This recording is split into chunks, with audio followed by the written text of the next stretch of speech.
Sidewalk. Walker, Here. Wallace, Present. President DiPietro. Here. I have a motion to dispense with the reading of the minutes of November 7th, 10th, and 15th, and 17th, and place them on file. Ryan, Amber, seconds. All those in favor, please signify by saying aye. Anyone opposed? Okay.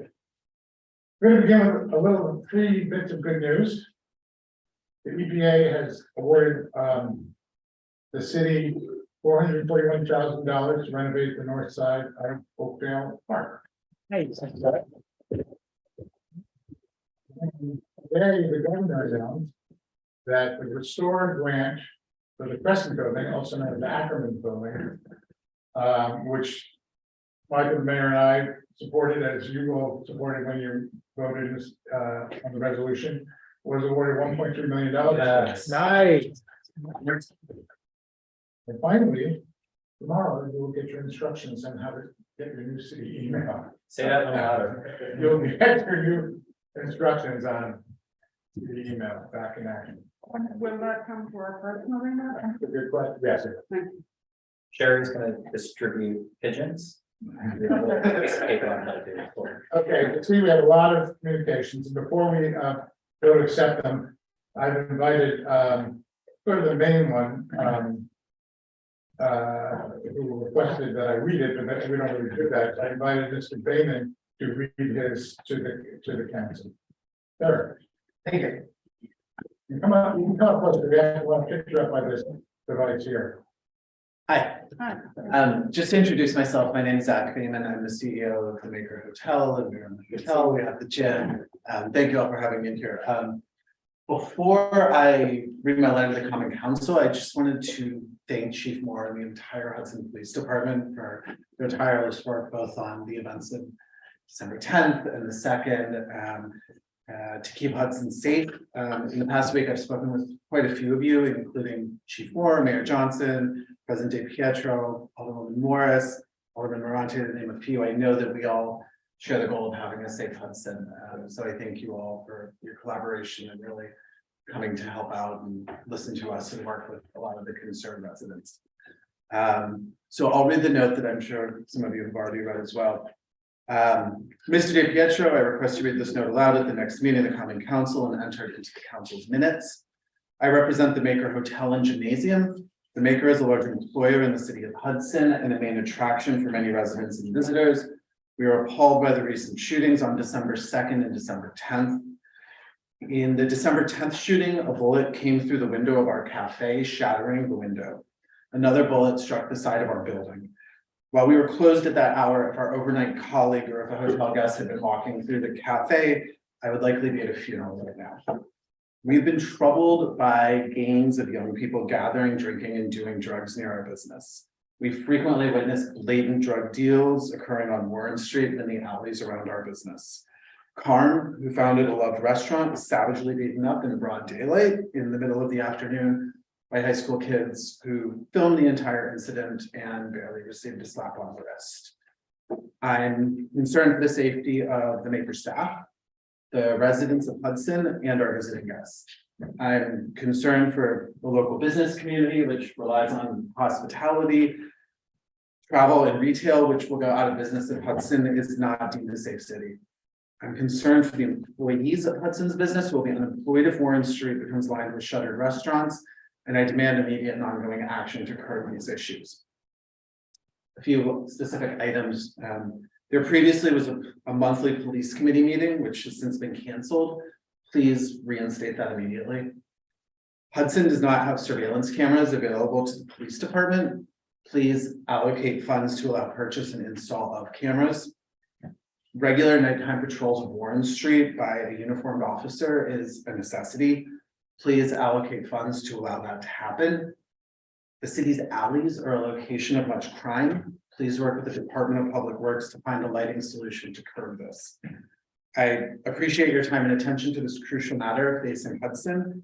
The time to act is now before someone is killed. Bullets regularly flying down Warren Street will find someone soon, and it could be an innocent child. I thank you for your time.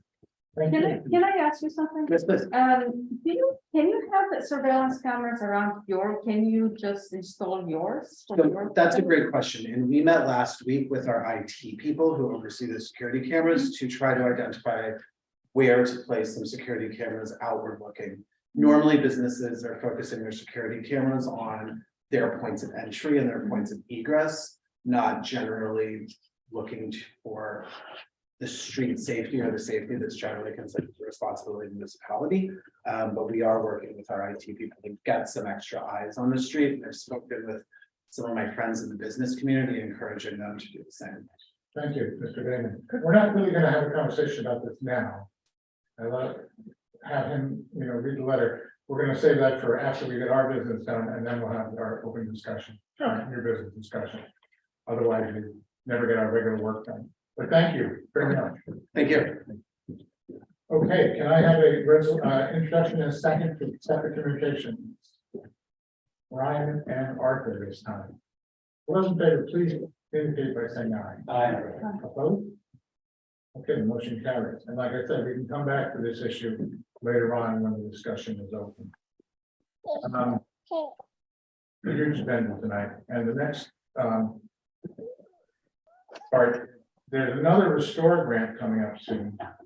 And two local businesses are interested in applying. And we, the city, will have to support one of them when the time comes. One of them is the Pocketbook Factory, who is represented here tonight by Sean Rowland. Hey there, Sean, there you are. And I've asked him to give us a short presentation, really short though, okay? Like 5 minutes maybe, if you can do that? Sure thing. Okay, I'll pull up slides and I'll breeze through them. Okay, so my name is Sean Rowland. I'm one of the owners and developers of the Pocketbook Factory. And this is a quick presentation on the Restore grant for round 7. And so first, I just wanted to kind of outline why I think we're a good candidate for the grant.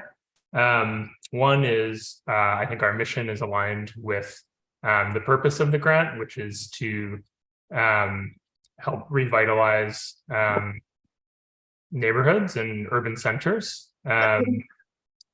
Two is project readiness. Our project is fully entitled. We have all of our approvals from the city.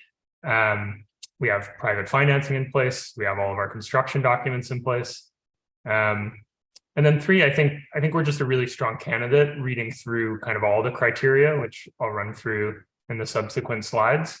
So I think that, our success in the project in collaboration with the city of Hudson would be, really great and put the city of Hudson further in good light after the great news on the Ackerman's building. So congrats to the city and the developers of that project. That's really cool to hear.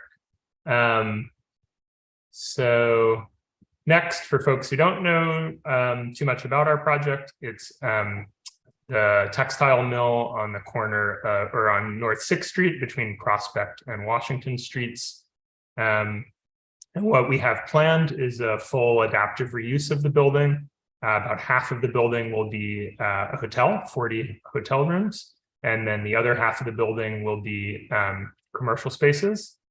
3 floors will be leasable for retail, office, and art uses.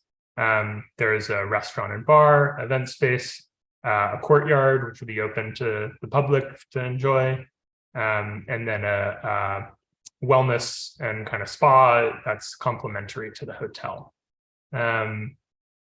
So these were the program goals, kind of reading through the Restore grant that I wanted to highlight, and I'll touch on each of them really quickly, and then I'll let you get back to the full agenda. So revitalizing urban centers, project feasibility and readiness, architecturally consistent with nearby properties, having the matching local contributions or funds available, leveraging other state or federal redevelopment programs, and attracting people and businesses to sort of help grow the municipality's tax and resource base. So revitalizing urban centers, this is a picture of the building as it is. So it's been, abandoned for about 50 years or not in use for 50 years. So, we really have a huge impact on this part of town, transforming an entire city block into lively, vital space for people to enjoy. Feasibility and readiness. So we have seekers complete, our site plan is approved, we have our pilot agreement in place, and we have we're using historic tax credits. So we have our state and national park service part 2 application complete and approved. Our financing, our private equity financing is in place. Our tax credit financing is in place, and we have all of our construction loans and energy efficiency improvement loans lined up and ready to sign. Architecturally consistent, it's a historic building, and really, since we're under the jurisdiction of SHPO and National Park Service, what we have planned is a full historic restoration. So the building will, represent the architectural history and urban fabric of Hudson as it always has, but in a fully restored and beautiful state. So I think we're really strong on this goal. These are just some early renderings of what the site will look like. Matching contributions, there's about $9 million of private capital, which is being invested in the project. So we're well above and we're asking for around $1 million from the grant. So we're well above the 10% local match for funds. Other state and federal programs, this is something we're definitely leaning into. As I mentioned, we're doing state and federal historic tax credits. We're using CPACE, which is a loan program for energy efficiency improvements. We're using a USDA construction loan for rural urban development, which is quite a cool program. We are doing a green infrastructure grant, which we were just awarded for stormwater retention. We're participating in the NYSERDA New Construction Technical Assistance Program, which is to make energy efficient decisions for heating and cooling. And then we have a number of rebate programs that we're working with National Grid for as well. And growing the tax base on this final one, I think we also went through an IDA process, so did a very in-depth economic analysis, like a benefit analysis to the city of Hudson. And it's pretty cool and significant. So there's more data in here about it, but I'll just kind of breeze through, creation of about 100 jobs. These are earnings related to those jobs, and these are sales, direct impact for Columbia County for sales from the project. And this was all created by Camoin and Associates, who and all of our very detailed number crunching is on file with the IDA, and would love to share it with Common Council as well. And this is another view of sort of the physical benefits to the city of Hudson, the county, and the region.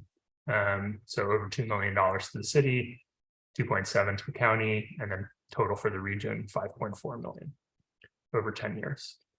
And then everything that follows is really just more details on the project. So to respect all of your time, I'm going to hand it back over, and then I'll, of course, share this presentation. So anyone can take a look. Thank you, Sean. Yeah, absolutely. Any quick questions? Okay, thank you. And we'll share this further with the council, and we'll figure out how we're going to make a decision between this and the next presentation. Who's here for the gas project? It's me, Ben Fain here. Ben Fain. Hi. Okay, try to keep it short and sweet. Yes, sir. I'll try. I will. Okay. Share my screen, see if that works.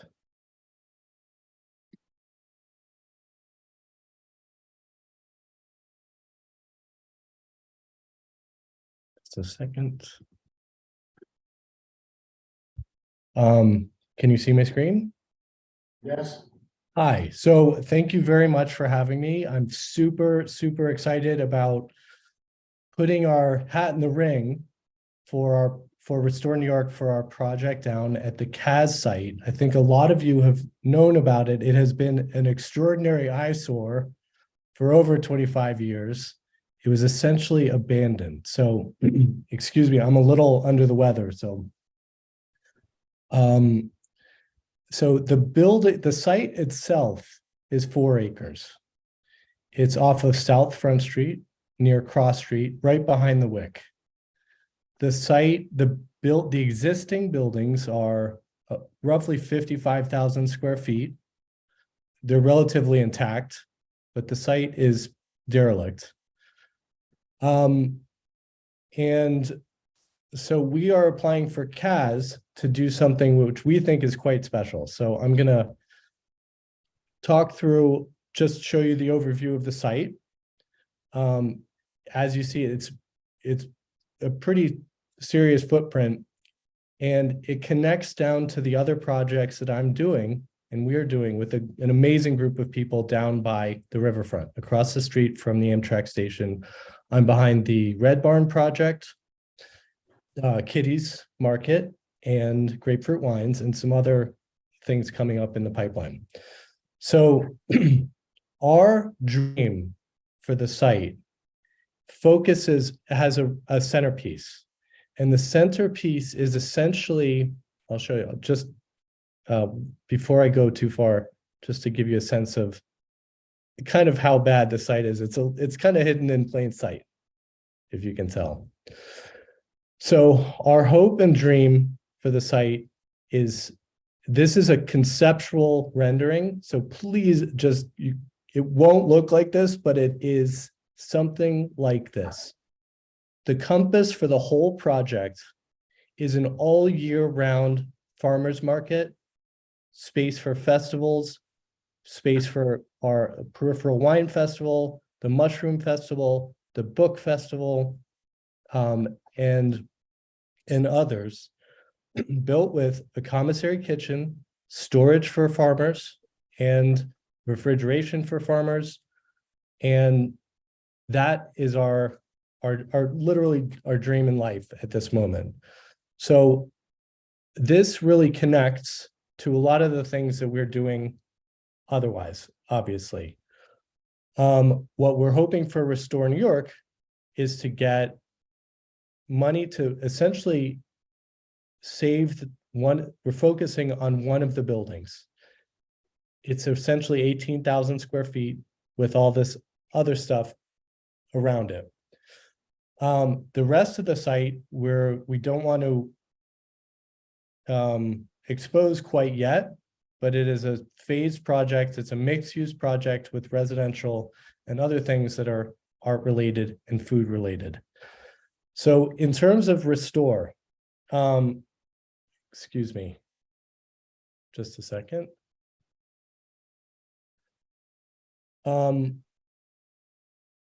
We are throwing our hat into, we think we are the best fit out of all the projects that are in front of you tonight.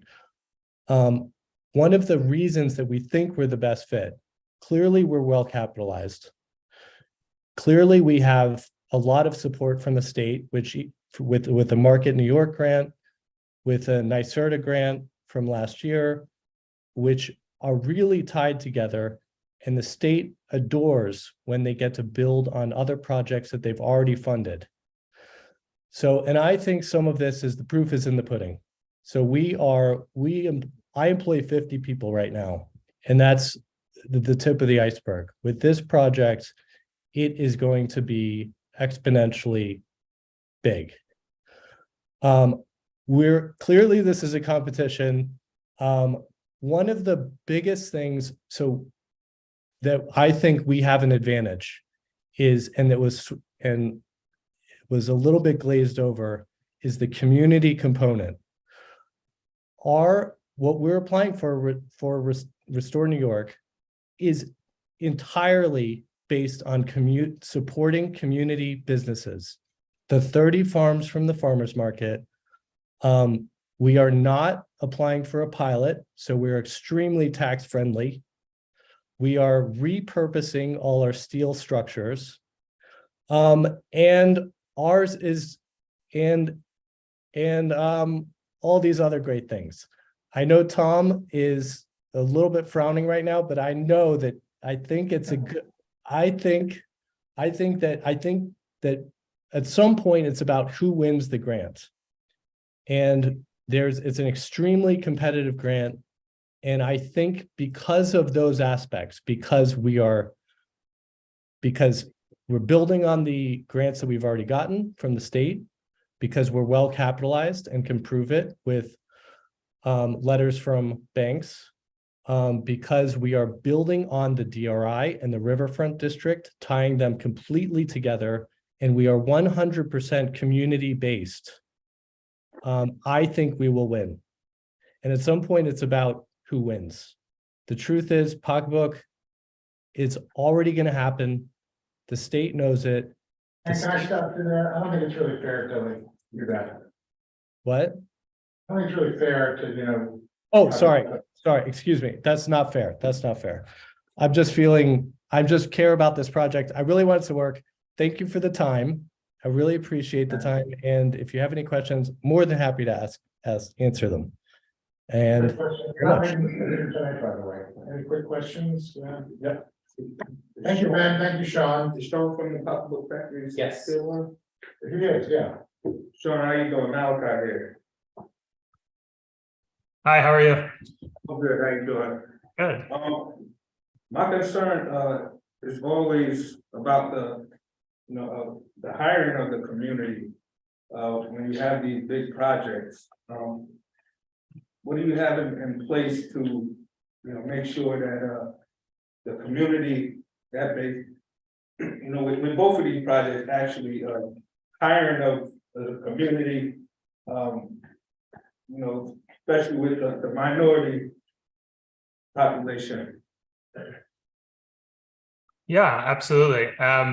I think it's a great question, and we thought a lot about this when we were working with the IDA as well. So what we came up with, and it's in the presentation that I'll share, so there's more info, but just to kind of talk through it, we committed to working with the IDA and their workforce development initiatives, as well as other local organizations in Hudson, including like Columbia Green, BOCES, other nonprofits in Hudson. Currently, we're actually doing like a development trade school with the 10th Academy, which is a Hudson-based nonprofit educational organization that their focus is on queer kids of color, and they're a super cool organization. And we've already started basically it's not quite into workforce development yet, since we're not hiring. But at this point, we're sort of figuring out what a curriculum and sort of workshopping what an ongoing trade curriculum would be like for hospitality, basically trade school in Hudson. So I totally hear you and agree with you that it's super important that, we think really critically about how we're hiring and including folks who already live in Hudson and need work, rather than thinking about bringing in people from the outside. So agree, it's a big challenge, and we're totally up for it and aligned that that's really important. Thank you. Okay, thank you, Sean. Appreciate it. There's 30 resolutions to go through. Okay, all right. And then we can get into the more enjoyable topics. Let's start with the first. Appointing a commissioner of fees.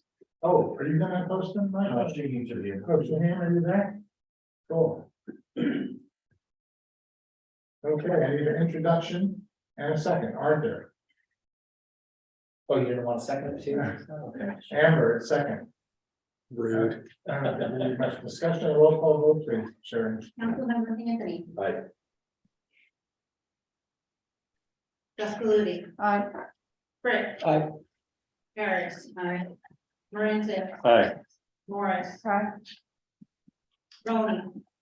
Aye. Sarwar. Walker. Aye. Wallace, Aye. President DiPietro. Aye. Carried.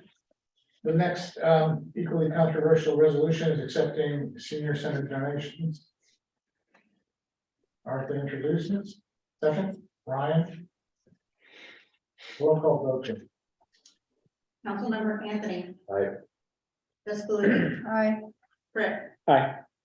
Harris. Aye. Morante. Aye. Morris.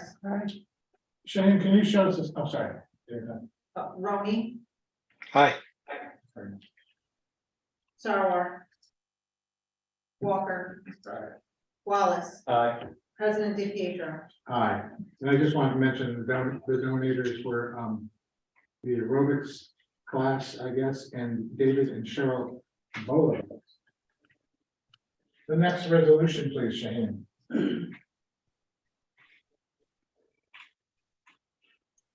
This is the resolution extending the contract with Heather Roybal.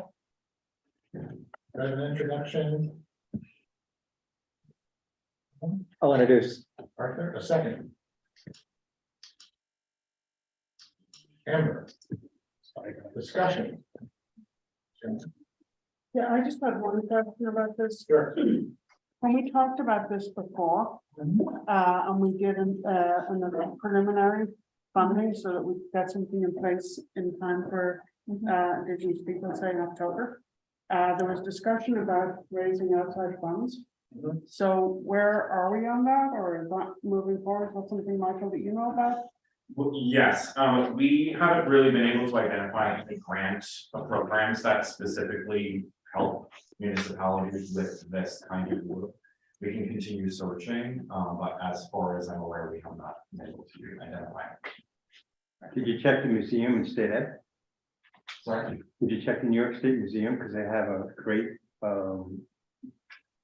component there in the New York State Ed to see if they can help with any funding for this, since it's an educational piece. I can certainly look into it. Yeah, I was gonna actually make a recommendation, move that we table this one. I'd rather see, if these are monies that are remaining in the budget for this year. I know that the police department was only suited with $10,000 for the camera elements. I'd rather see this 5,500 go into expanding and accelerating the camera implementation. That more immediately addresses a need in the city than renaming a waterfront park that might not be visitable based on recent events. So that's my 2 cents. Michael, is there a timeline on this? There is a timeliness to the desire to have programming for Missing and Murdered Indigenous Women's Day on May 5th. So I would just ask, the council does wish to table this, that we take it back up in February at the latest. Okay. Can I have a motion to table this? Motion. Ryan, second. Margaret. All those in favor, signify by saying aye. Aye. Anyone opposed? Did you get the one name? Should we do a roll call then, just to? No, it was Anthony. Okay. Next resolution, please, Shaheen.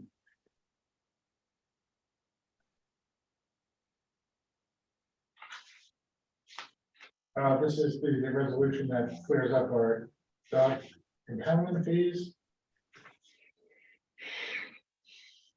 1 and 2? Yep. Ryan and Amber.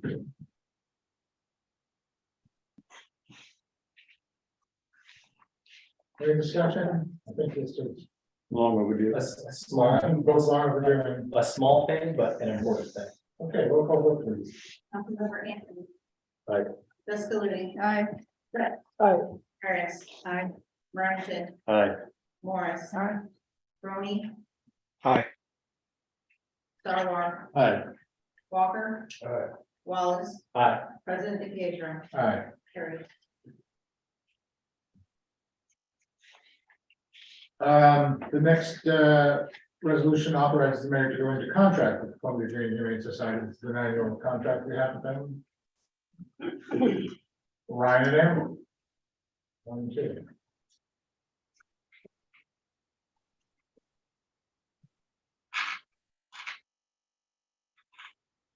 Roll call vote please. Councilmember Anthony. Aye. Disability. Aye. Rick. Aye.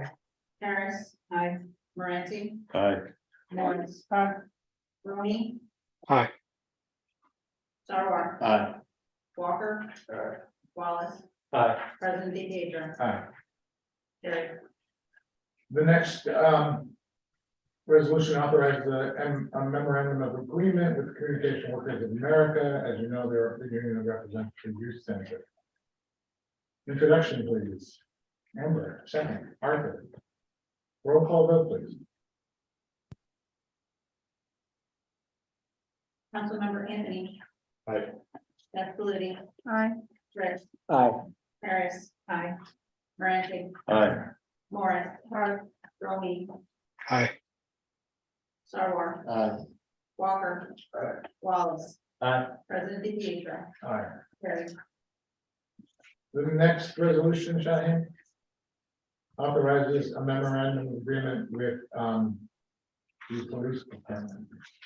Introduction. Ryan, and a second by Amber. Roll call vote, please. Anthony. Aye. Disability. Aye. Rick. Aye. Harris. Aye. Moranti. Aye. Morris. Aye. Rooney. Aye. Sarwar. Aye. Walker. Wallace. Aye. President DePietro. Aye. Carried. The next resolution authorizes a lease with the Hudson Sloop Club and amending the docking fees. Ryan and Arthur. Any questions? I just make a comment. I think it's great. I think what we've expanded on and the in-kind, it's just gonna let them keep building up the programming down there. So good negotiation. And Michael, you helped with a lot of that back and forth, so thank you. Roll call vote, please. Councilmember Anthony. Aye. Disability. Aye. Rick. Aye. Harris. Aye. Moranti. Aye. Morris. Aye. Rooney. Aye. Sarwar. Aye. Walker. Aye. Wallace. Aye. President DePietro. Aye. Carried. The next resolution, Shaheen, establishes a dedicated funding source for burial plots in City Park Cemetery for veterans of Columbia County. Ryan and Amber. And unless there's any questions, a roll call vote, please. Councilmember Anthony. Aye. Disability. Aye. Rick. Aye. Harris. Aye. Moranti. Aye. Morris. Aye. Rooney. Aye. Sarwar. Aye. Walker. Wallace. Aye. President DePietro. Aye. Carried. The next resolution, another simple one, amending the youth department budget to correct the chargebacks. Correct four chargebacks. Yeah. Ryan and Arthur. Or any questions, a roll call vote, please. Councilmember Anthony. Aye. Disability. Aye. Rick. Aye. Harris. Aye. Moranti. Aye. Morris. Aye. Rooney. Aye. Sarwar. Aye. Walker. Aye. Wallace. Aye. President DePietro. Aye. Carried. This next one, you'll recall, was explained to us by Heather. It's eliminating the penalties on the tax bill. Can I have Jeff and Ryan and Arthur, any further Well, if you want to questions? switch those, I just got to. Moving on. Any questions? I think Heather explained this. Yeah, this, So, Yeah. I think- Good. yeah. Okay, roll call vote, please. Councilmember Anthony. Aye. Disability. Aye. Rick. Aye. Harris. Moranti. Aye. Morris. Rooney. Aye. Sarwar. Aye. Walker. Aye.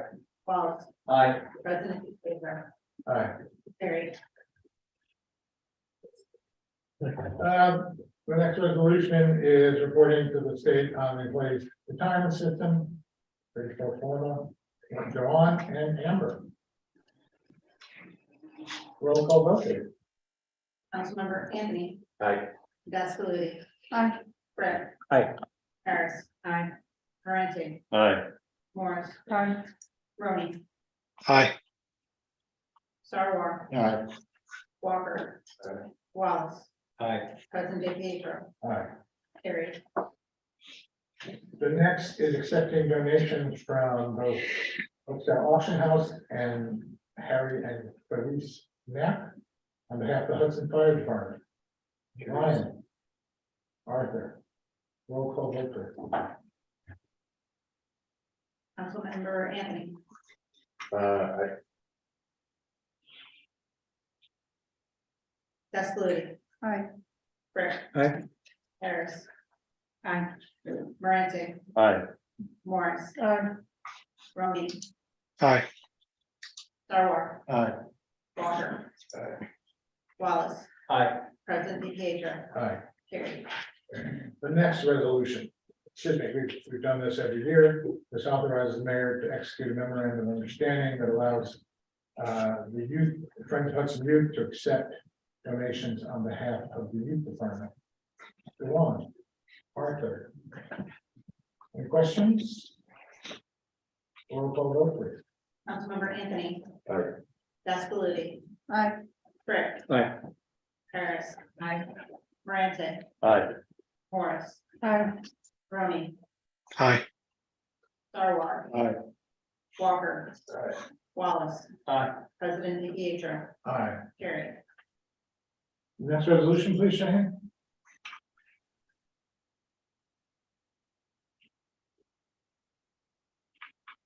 Do you have the second page? Is there a second page now? No, oh, this is, okay. Can I have an introduction, please? Arthur, second. Any question? I have a question on this. So, it's not necessarily about this particular resolution. But it is my understanding from discussions with Friends of Hudson Youth, Mhm.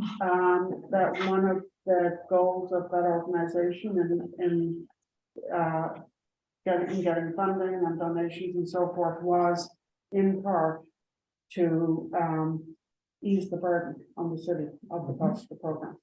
So do we have anything in place where we look at some of the monies and donations that are raised that can be used to offset the cost to the city of the youth program? Because that was one of the founding principles of Friends of Hudson Youth. That's a good question. I think it already does do that. If in the past, for example, if underwrote all the lifeguards at one Right. point. Beyond that, I can't answer. Is Liz, actually Liz? I don't think this is on tonight. Yeah. I don't think it's in this resolution, so I don't think it's an issue with this resolution, but I think it's something we should be looking at, that we have a budget of X, whatever, 10,000, whatever it is. And we have this organization whose mission is to try to provide funding from outside sources. And at some point, that should be reflected in, writing off some of the costs. Because that was that's their mission as they've explained it to me, and as I've participated.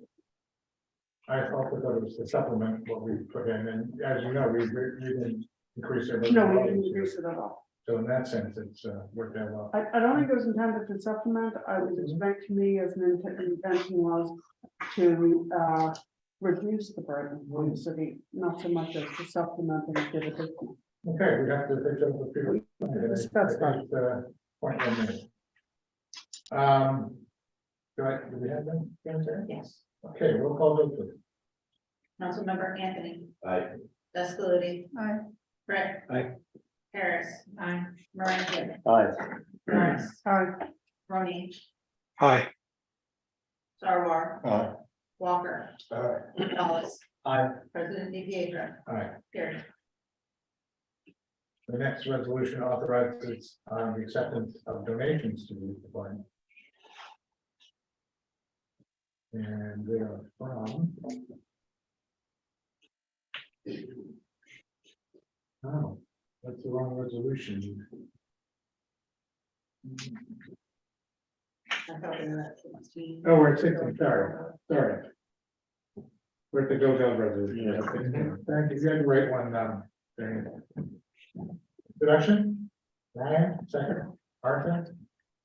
The two council members behind us. I'd like to thank Councilmember Anthony. Yeah. Yeah. Sorry, oh, whoa, sorry. Come on, there were three of us behind us. Well, I advocated my position to, Sequence fits. yeah. I just, no, I just, Thank the, Better know when to pull them. the technology committee. no, I just wanna add in, because there's been a lot of online chatter lately about people saying, well, the city doesn't have a way of notifying anybody for street closures and whatnot. Well, that's exactly what we've been working on for 9 months, was getting not only the funding in place, but getting this passed. And with the new website being able to launch, this is both a two-way communication vehicle for people within the city, but hopefully makes the information that we have even attending these meetings more accessible in palm of your hand. And then, you know, with the ability to add on additional services in the future, whether that be through the treasurer's office, to pay parking tickets and more, to make it a much more mobile friendly approach. So thank you to especially Theo and our board for their help. Okay, welcome, go please. Councilmember Anthony. Deskaludi. Britt. Aye. Harris. Aye. Moran. Aye. Morris. Aye. Rowling. Aye. Sarwar. Walker. Aye. Wallace. Aye. President DePietro. Aye. Carried. The next resolution authorizes transfer of funds within the fire department. Ryan, second. Oh, I think the one was up first. Okay. A roll call vote, please. Councilmember Anthony. Aye. Deskaludi. Aye. Britt. Aye. Harris. Aye. Moran. Aye. Morris. Aye. Rowley. Aye. Sarwar. Aye. Walker. Wallace. Aye. President DePietro. Aye. Carried. The next resolution corrects a previous resolution authorizing a budget transfer to pay for the appraisals of city-owned properties. Ryan, second. What? His hand is up, I'm not sure. Oh, I don't see this on our list.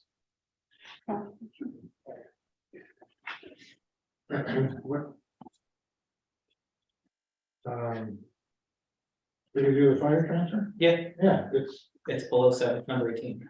this is number 18. Yeah. Who? Heather's hand is up. Oh, sorry. I thought you were telling me around the wrong. Heather, would you like to say something? Yeah, apologies. This is actually for the last resolution. I just wanted to point out that the original resolution had an expenditure but did not identify a source of funding. So I amended it at the last moment. You will see that I'm charging it currently to the treasurer's budget, but it's probably not the right budget. So you'll probably see another amendment moving the gov expenditures to a more appropriate account next month. Sorry about that. Okay, thank you. Thank you, Heather. Thanks, Heather. So back to the president. We have an introduction in a second. We need a second. Wait, oh, is there a second on that? Ryan for first. And who's second? Oh, the one link down. The opportunity to sign the document. Any questions? It's simple correction. Roll call vote, please. Councilmember Anthony. Aye. Deskaludi. Aye. Britt. Aye. Harris. Aye.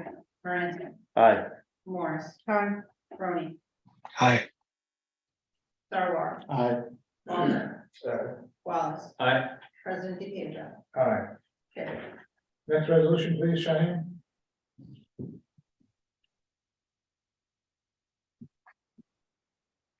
This is a expense to the mayor's office account. Can I have an introduction? Ryan and Amber second. A roll call vote, please. Councilmember Anthony. Aye. Deskaludi. Aye. Britt. Aye. Harris. Aye. Moran. Aye. Morris. Aye. Rowley. Aye. Sarwar. Aye. Walker. Wallace. Aye. President DePietro. Aye. Carried. The next resolution authorizing the transfer of funds within our accounts, common council accounts. For the HCL feasibility study. The ADA feasibility study. Introduction. Franklin, second, go on. Any questions? Roll call vote, please. Councilmember Anthony. Jaskowitz. Aye. Brick. Aye. Harris. Aye. Moran. Aye. Morris. Aye. Roney. Aye. Sarwar. Aye. Walker. Wallace. Aye. President Pietro. Aye. Carried. The next authorizes the mayor to execute a contract for the professional architectural engineering service related to the Oakdale Beach House renovation. Ryan.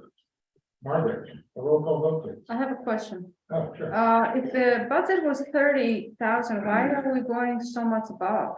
Why couldn't we find an architect that was more near the budgeted amount? Yeah. Can you, It's 18,000 more, you know? we're. We have to. Shaheen, it's the resolution That's the wrong that one. item A's. We did this. Tom, I'm here. If you need some help with. Peter, yeah. So Vicky, what we did was we issued a request for proposals. We put out a scope of work and we received 8 responses. And there was a range of value from 26,000 all the way up to 125,000. And we selected 2 consulting firms to interview. We reviewed their scope of work and their responses and their proposal, and it was decided that Hyman Hayes would be awarded the contract. So it was a public request for proposals. And there were $30,000 allocated for Oakdale ADA in the 2022 budget. And I defer to Heather for further discussion on that or anyone else. So we need additional funds to award to this selected consultant. Can I contribute to that for Peter's Go ahead, Heather. So my understanding, and Peter, correct me if I'm wrong, as a municipality, the first part you don't have to correct me on because I know I'm right about this. As a municipality, if it's a straightforward contract, we are required by law to take the least expensive option. My understanding in this case is while they did receive quotes and proposals that were below the $30,000 that was originally budgeted, they did not in fact meet all of the requirements that were established in the RFP. So in that case, we obviously cannot take those quotes because they will not be delivering the product that was requested. So my understanding is that this was the, hold on, my understanding is this was the lowest bid that met all of the minimum requirements of the RFP. So can I just correct something? So there's two ways of procurement in municipalities. One is an invitation for bids whereby you award it to the lowest responsible bidder. That language is in New York state law. This is a request for proposals. It's not based on the lowest pricing. It's based on the content and it's just like awarding your contract for consulting services for IT, et cetera. So it's a request for proposal. So there's a clear distinction. This is not a bid. There is no requirement in an RFP process to award to the lowest responsible bidder. Okay, fair enough. Thank you. Okay, let's vote. Councilmember Anthony. Aye. Jaskowitz. Aye. Brick. Aye. Harris. Aye. Moran. Aye. Morris. Aye. Roney. Aye. Sarwar. Aye. Walker. Wallace. Aye. President Pietro. Aye. Carried. The next resolution is a transfer of funds within the various DPW accounts. Introduction, Ryan, second, Arthur. Roll call vote, please. Councilmember Anthony. Aye. Jaskowitz. Aye. Brick. Aye. Harris. Aye. Moran. Aye. Morris. Aye. Roney. Aye. Sarwar. Aye. Walker. Wallace. Aye. President Pietro. Aye. Carried. The next authorizes a transfer of funds within the water department accounts. Introduction. Arthur, second. Everyone, and by the way, if you want to stop me, anybody on the council, most of these I figure we can just go right to vote, but if you have any questions, feel free to jump in. Roll call vote, please. Councilmember Anthony. Aye. Jaskowitz. Aye. Brick. Aye. Harris. Aye. Moran. Aye. Morris. Aye. Roney. Aye. Sarwar. Aye. Walker. Aye. Wallace, Aye. President Pietro, Aye. carried. The next resolution is simply a memorandum to extend. We had a time limit on this national fitness campaign. And we're looking for an extension to meet the requirement for funding. Is that right, Michael? Yeah. Did you have your hand up? No. An introduction? Go on. Go on. Roll call vote, please. A question. Sure. So according to this agreement, it says that if we don't get the funding, then we forfeit the 40 grand. Correct. So why don't we wait? And then if equipment has been shipped, we have to ship it back or something? Correct. There's something about the shipping cost of being Yeah, that- 5,000. No, so what I'm saying is, why don't we just wait first to see if we get the funding and then we start with the shipments? With accepting the equipment. So the issue here is timing related to this particular grant, because we applied within the 2022 cycle. We have to actually receive the equipment in 2022 in order for us to still get the grant. So the option on the table for you right now is to extend the conditions of that so that we have until July to work with with the Utopia Foundation in order to cover the gap in costs. The cost of shipping would be covered by the Utopia Foundation grant agreement. Oh, that's So it wouldn't be any negative impact on the city's budget lines. But the other option, which would be to reapply for a 2023 grant, would actually result in higher costs. The cost of the fitness court will increase next year. Thanks for that explanation, Michael. Thanks, Mark. Roll call vote, please. For Anthony, Aye. Gaspaluti, Aye. Brett, Aye. Harris, Morante, Aye. Morris, Aye. Rooney, Aye. Starr, Aye. Walker, Wallace, Aye. President Pietro. Aye. The next resolution updates the fees for the community access to the gym. Introduction? Okay, second. Part region. I have a question. Okay, So what is this feel about? Is it for the youth department, for any kids having to use the equipment? no, it's for outsiders. Outsiders, Wow. okay, all right. Fair enough. Roll call vote, please. Councilmember Anthony. Aye. Gaspaluti, Aye. Brett, Aye. Harris, Morante, Aye. Morris, Aye. Rooney, Aye. Starr, Aye. Walker, I just want to speak about that for a little bit about this. Remember earlier we were talking about, the youth and, certain violence things going on, but with this being open, I think this is just, safe havens, for kids to go to, to stay out of trouble too. So I think that's very important. And Wallace, Aye. President Pietro. Aye. Carried. Okay, the next is a resolution declaring a negative declaration under seeker regarding the sale of city-owned property. Crystal, you want to lead us through this? Excuse me. Sure. So we've got three city-owned property sales that are going to be considered by the council. There is a notice requirement that we will need to comply with first before it can go to the council for approval. But this resolution goes through the seeker analysis for them. There were short form EAFs that should have been provided to the or uploaded to the website that go along with this. These are unlisted actions under seeker. So essentially going through all of this, we're not looking at, I understand that this is going to be, the idea is to be using these for future development in accordance with the RFQ, but we are looking at this as just a sale of the city-owned property as of right now.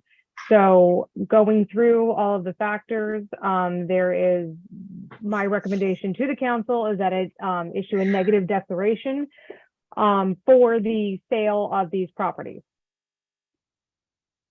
Thank you. Margaret, question. So, Okay, introduction and a second person. Introduction, Ryan, second, Arthur, go ahead, Margaret. yeah, so this seems very straightforward to me, but I did have I'm not seeing everything listed on the agenda. There was a document relating to these three properties that had an appraisal for one of them. Were we supposed to have gotten appraisals on all three or not? I only saw one appraisal. There were appraisals done for all three properties. I only saw one. I see all three of them in the All three are docs. Did they come later? I'm not sure. Because when I looked, there were 52 and when I logged on, there were 59, so maybe it came in later. No, I saw them all yesterday. You did? Yeah. Okay, well, I must have missed it. It was just, I was looking for them and I only saw one of them. Okay, never mind. Thank you. Roll call vote, please. Aye. Gaspaluti. Aye. Brett. Aye. Harris. Aye. Moran. Aye. Morris. Tony. Aye. Sarwar. Aye. Walker. Wallace. Aye. President Pietro. Aye. Carried. For those new to the council visiting tonight, we're almost to our resolution, so. Stick with it. The next resolution authorizes the mayor to execute a agreement for a dog control officer. You know how Jimmy Delaney is going to be leaving, but we haven't done anything new yet. And that's that. Oh, I'm sorry, I take that back. This is for the new one. When we do get a new. No, one. you're correct, though. This is he's filling in for the month because we didn't get anybody in Yeah, to this is- respond. right, this is for doing the. But I have a plan that I'll work on with Tracy. Okay, is that a That's it's an introduction and a second? I have a question. Ready the second first. Perfect, yes, Margaret. So is this something that we have always had? We have to have it by law. Like, is there any, like, I was looking at the description of it's kind of bizarre, you know, it's like on call 24 hours. It is, I mean, it's, so what we amended in terms of earlier tonight of like the charges and whatnot, like. This is the certified person who can work with the animal to get like a stray animal, not harm the animal and make sure that it gets to the requisite facilities. In our case, Columbia Green Right. Humane Society. Yeah. And so like, if, like in the description and the authority that this person has, what if there was some harm came to an animal? Would the city be liable? I mean, No. it just seemed very strange to me. Most people in this position actually carry a specialized level of insurance, so. One of the people that I intend on speaking with is a former canine officer for the Oh, city of okay. Hudson. Okay, And I mean, that's the thing, like, this comes with a certain level of accreditation okay, that minimizes the risk. So it's not like me going out and doing it where if I try to apprehend the dog, like I would probably hurt the dog if it were scared or Right, something right. like that, right? oh, okay, yeah, I haven't seen it before in detail. Yeah, and I yeah. find it very That's the strange. certified position. Okay, thank you. But yeah, but I know roll call vote. we, sorry, as I say, I know we got nothing, so I've got two people I'm gonna try to call to get this done. Great. Roll call vote, please. Councilmember Anthony. Aye. Gaspaluti. Aye. Brett. Aye. Harris. Moran. Aye. Morris. Hi. Tony. Aye. Sarwar. Aye. Walker. Wallace. Aye. President Pietro. Aye. Carried. The next resolution authorizes transfer of funds within the police department budget, police department accounts. May I have an introduction, please? Go on, and a second.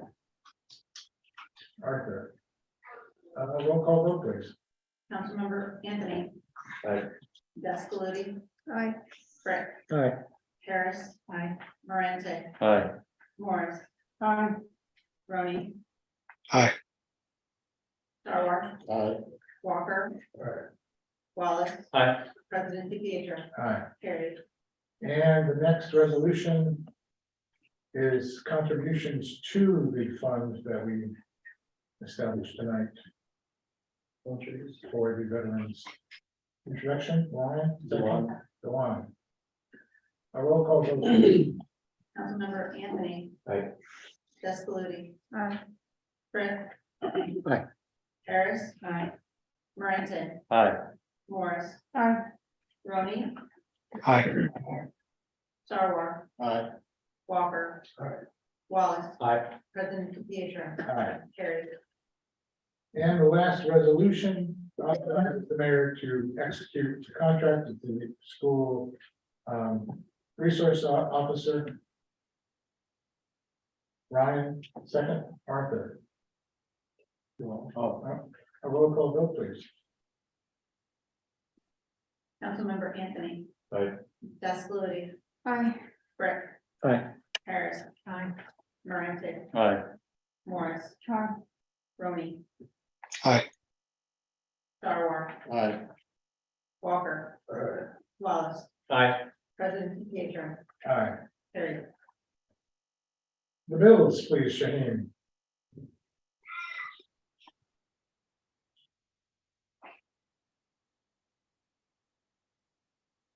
An introduction? Introduce Ryan, second, Arthur, questions? Is that shady Michael Hoffman? Zoom expense there. Okay, next one, vote, please. Councilmember Anthony. Aye. Deskaludi, Aye. Brick, Aye. Harris. Aye. Moranti, Aye. Morris, Aye. Rooney. Aye. Sarwar, Aye. Walker. Wallace, Aye. President Pietro. Aye. Carried. Okay, now we just have to deal with this, getting this local law process begun. So can I have a introduction, a second on creating sidewalk? Margaret, second, hold on a second. Yep. Second. Arthur. Question? Well, no, no question. At this point, I'd like to make a motion to table. Because I think, I got a lot of pushback, and I think through transparency with our emails being down. I don't think we have enough time to hear from our constituents, especially with the charging someone without a sidewalk. That's the only sticking point for me, at least in the fifth ward, at least it's gonna affect 50%. At least more than 50% of the constituents in the fifth ward. I have. Anyone want to second that motion? Yeah. So. We have a roll call vote on the motion. Please. The motion is to. Table. I'd like to talk about this too before we have the floor. I really find this law is unfair for the fifth ward. We have a majority of almost a majority of the homeowners, they don't have sidewalks.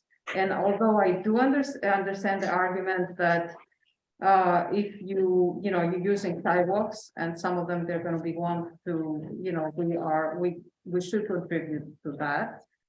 We cannot be charged for future sidewalks because we don't even know when they're gonna be built and if they're gonna be built. So I feel there should be 3 tiers here. And the first should be the businesses, the second is everybody else, and the third with less fee should be the ones that have no sidewalks. Or maybe even voluntary, if someone feels they, that has Fair a sound there, it could be voluntary, into the program. Margaret? And I appreciate what you did, Margaret. Don't- No, that's okay. I think we should separate 2 issues here. One is voting on whether or not we should take it. And then the other is what we think about the law itself. So the motion on the table right now is, should we table this? So Right. let's talk about that first. And Michael, you can weigh in on this. And Crystal as well. We are actually under obligation, I believe, by the end of this year, 12/31, to propose to the Department of Justice a strategy for addressing our non-ADA compliance. They will not accept saying that we will simply enforce our code that has been deemed unacceptable. So we are actually under obligation to get a response to them of an action plan, and that's what this is about. So I think if we want to discuss the law further, we can, but I think we should be very careful about tabling this because potential is that if we are not in compliance, there will be negative consequences. It would not surprise me if there were negative financial consequences to the city. If DOJ finds us, non-compliant on this area. So I think we have to be very careful about saying that we want to table it.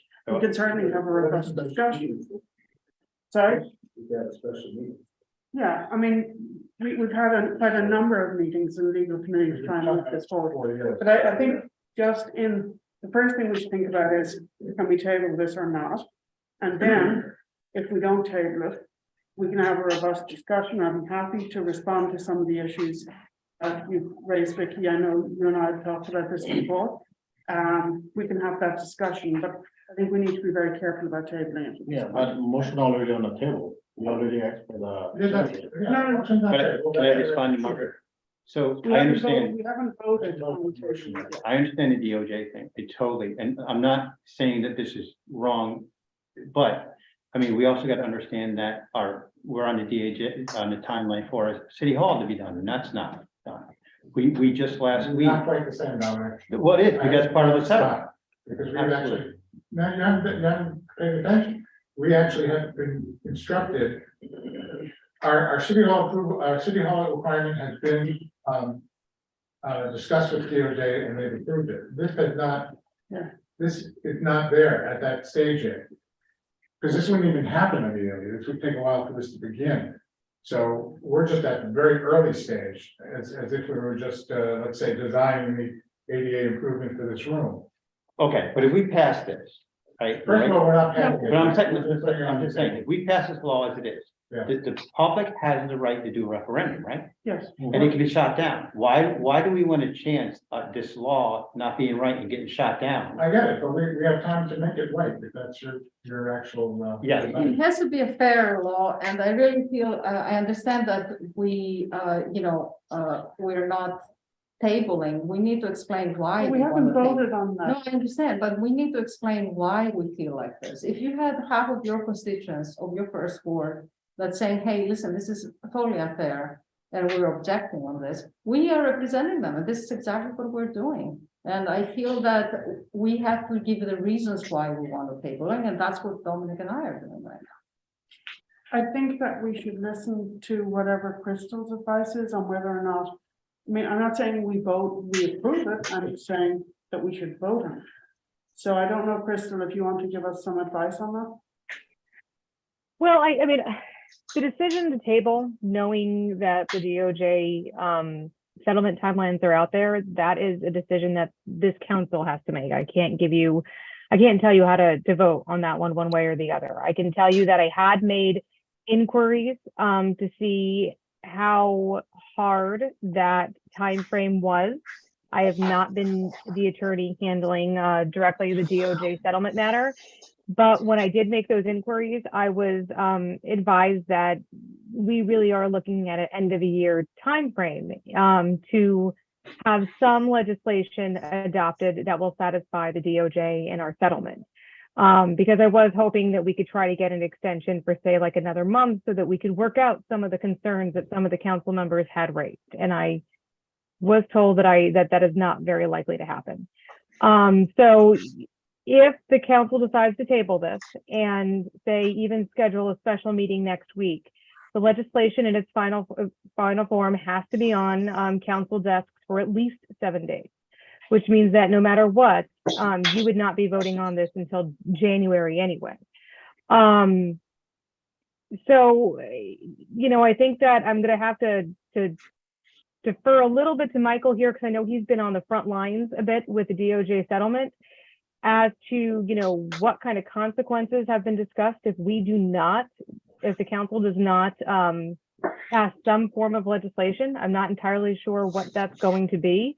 But it's something that this council has to consider, because if there's going to be significant amendments to this law, such as, cutting up districts or revamping some of it, there is not going to be a vote on it until January. It will not go to the mayor for a public hearing until sometime in January or February. And I see that Heather has her hand raised, Tom, so I'm not sure if she wants to pipe in on this. Heather. Hi, yeah, I just want to get a little more clarification as well in terms of the passage of the timing of the law versus the implementation, because I had not had a lot of chance to look at this, but I did look at the documentation from the last legal committee, and the fact sheet that was posted said that it was going to be posted, that the charges were going to be added to the water and sewer bills. But I had a chance to skim the law today, and I see that in fact, according to the law, that is not the case. They are going to be attached to the property tax bills. And I am wondering, since this is all new to me, and obviously there will be an implementation effort and a cost involved, and involves multiple agencies, including probably real property at the county level and assessor's office and ours. What if and when this law is passed, and I'm not saying that I do not support the law, I actually do. What are the implementation timing timelines and the funding sources for that? So I'm gonna just mention that we may need to change it because we had talked about this going out on the water and sewer bill. So I appreciate you picking up on that part, Heather. The law would not be able to go into effect until after the referendum period is passed. So we're not talking about this law being able to go into effect until sometime, if I'm doing the math in my head, early spring, I would say. And then there would have to be assessment rolls put together and essentially a hearing on those assessment rolls. So I would have to look to see about I have to look to see the exact time frame in which the assessment would be imposed. I would say it's going to be, with next year's, next year's assessments. But the other aspect of it is funding, and that part I haven't been terribly involved with, but I do know that the council has been looking at, or members of the council have been looking at different various forms of funding to be able to fund the first year. So the idea is to be able to get it started with, city funding for the first year before we actually start collecting the assessment. Okay, thanks. I would just like to remind everyone on the council that just saying add it to the tax bill is not a cost-free nor labor-free option. So I would appreciate having some input on that in terms of how this is all going to work, because I think if you're talking about creating databases with multiple variables, including frontage and square footage for certain properties, but not certain properties, all that has to be. We're not looking to create more work for you, Heather, don't worry. Margaret? Yeah, Heather, on the issue of the tax bill, when we discussed that, and I discussed that with Crystal, I can't remember whether it was in the meeting or separately. My understanding was that it was on the sewer, and the paragraph in there that talks about liens. My understanding there was, just as today, if you are delinquent on your water and sewer bill for a certain number of quarters, I believe that does get, you do get a lien on your taxes, right? Doesn't that roll over to the taxes? Absolutely. Delinquent bills for a certain period. They do get reassessed onto a tax bill. Right. But the law, while the fact sheet says it will be added to the water and sewer bill, the law itself does not say that. It says it will go directly onto the tax bill, which is a very different thing. Right, that is something we would need to change. But when we discussed it, the intent of that paragraph, as I understood it, was that similar to water and sewer, in the event that you were delinquent, it would roll onto your tax bill. Okay, and I'm absolutely happy to work with anyone to, make sure this is all clarified. I just wanted to point out there is a differentiation between the law and the fact sheet, and it has pretty significant implications for both the water and sewer department and my office, and I just want to make sure it's all clear as possible. Thank you. Yeah. Yeah, I mean, when we were discussing this at the last week legal committee, there were certain elements to this bill that we were saying we could revisit in a year, correct? In terms of like the base assessment fee of being $100, like over or under. I'm wondering that given these DOJ deadlines coming up, if we can move forward with the spirit that this is a work in progress and that something needs to get done, with the idea that it's not perfect and it won't satisfy everyone, but that a lot of work and a lot of consideration has been put into this bill, and that if something isn't working, there is still flexibility within this bill to change things at a later date. I understand that the Fifth Ward in particular is impacted by the lack of sidewalks. I did see that there was a little bit of a compromise in there, a future credit towards future sidewalks. I hope that is also communicated, to constituents with that. So I mean, it's my opinion, I think that, you know, there's been a lot of work, and I think that we should move forward with this and get something on the books. Let's vote on the motion to table. Councilmember Anthony, Nay. Daspooliti, Aye. Brick, Nay. Harris. Aye. Moran, Aye. Morris, No. Roney,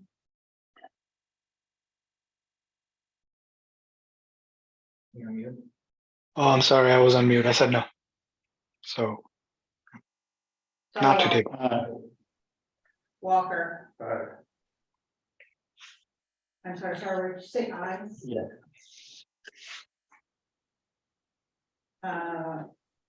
You said aye. Wallace, Aye.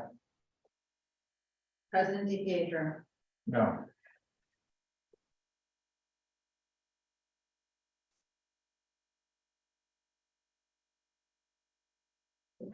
ayes, table. Okay, we're tabling this, but we don't have a lot of comment. I don't know how we're gonna be able to meet next week, but we'll try. And we'll see what we can do with the law in the meantime. I guess. Will we have to be, is that a meeting that has to be in attendance, or would that be virtually? Has to be. We need a requirement of that. So, we'll work on this. Get this, law perhaps modified. Very disappointed, I gotta tell you, with the fifth ward attitude. I've heard it over the course of the week. It speaks to me of a real lack of civic concern. As if you don't use the sidewalks of the city. This is a city project, not just really about individuals. So we'll see where we can go with this. I take a little offense with lack of civic. Well, you should. Because I think it shows a real, for someone who cares about the sidewalks of the city. Absolutely. It really seems to me, just remember, if we bond for this, which would be upwards beyond $5 million, then you'll pay. That tax money will be your tax money as well as everybody else. So right now, all you're trying to do is avoid a fee rather than participate in the fee that everybody's gonna have to. But also you said, Tom, that if the referendum goes, right? And it fails, where are we at then? Right, so let's try to do this right, so we get it passed. Yes. I agree, listen, I agree in theory that if you have a sidewalk, you should be part of it, absolutely. And That's not that, conceding much. Sure, but I know we're tabling this, so we're not gonna discuss it at great length. And I think it would be good if we kind of took the emotion out of it for a minute. The bond issue, the real downside to that is that only taxpayers would pay. The way we're structuring this, every property owner pays, regardless of whether they're taxpayers, so the nonprofits are in there. But the thing I want to say about the non-sidewalk piece is that there are a lot of people, particularly in the first ward, who have perfectly good sidewalks. Their sidewalks do not need to be repaired, they do not need to be replaced. They are not sidewalks that they put in the last 10 years, so they will not necessarily get any credit. But I would put to you that somebody with a perfectly serviceable sidewalk is no different in terms of putting money in to the city coffer than somebody who apparently doesn't have a sidewalk. Because I'm not going to immediately, as a person with a serviceable sidewalk, going to get anything back from this funding. It's going into the city coffer as a whole to address the city problem. So I think we do have to have that conversation, and I understand the position that, you know, I can certainly understand why your constituents would feel the way they feel. But I think that there are quite a few scenarios where people might feel, I can't breathe, where people might feel that, oh, you know, I've taken care, I've been responsible, why should I have to pay into this? And so I think we could all make a case one way or another. And I think one of the things that we do need to address is, and you brought up a safety issue around near the youth department. We do need to consider looking at putting sidewalks in certain areas that they need them. So, you know, I certainly agree with that. With regard to where we would be if the referendum failed, at least we would have presented to DOJ. Here's a good faith effort. This is what our rules are with regard to passing legislation. We are required to provide for public hearings. We have to provide for a referendum if people sign a petition to do one. This is our process. We have worked through it. Unfortunately, if it doesn't pass, this is the outcome. We have to return to the drawing board, and then at least we're not disregarding the timelines that DOJ has put before us. That's all I would say to you. I don't have anything else to say for honors tonight. I think we do have to meet again and go through it. Okay, so that comes up for tonight. Now, your business. I did have an item that I submitted that I had hoped that we could talk about tonight Oh, that's right. regarding the truck route. Don't worry, Oh, okay. it's the. Right. Sorry. So we can leave that to January. Okay. That's fine. I would like to comment on Sure. the situation at the Absolutely. shootings. Thank you, Darren. So tonight. I would really like to see the council considering the reinstatement of the police committee. In that, while I understand that the police department gives a very comprehensive report every month. I think that having a forum where on a regular basis, if there are issues, even if it might be a short meeting some months, that there is an ongoing forum. I would really like to see that happening. And the second thing, as far as I understand it, Vicky, and I have actually been talking to Keith Moore, and I've asked him for some money, some information, and Ryan, to your point about funding for cameras. I think we need to find out how many cameras we'll be able to get with what we have budgeted. Currently 6.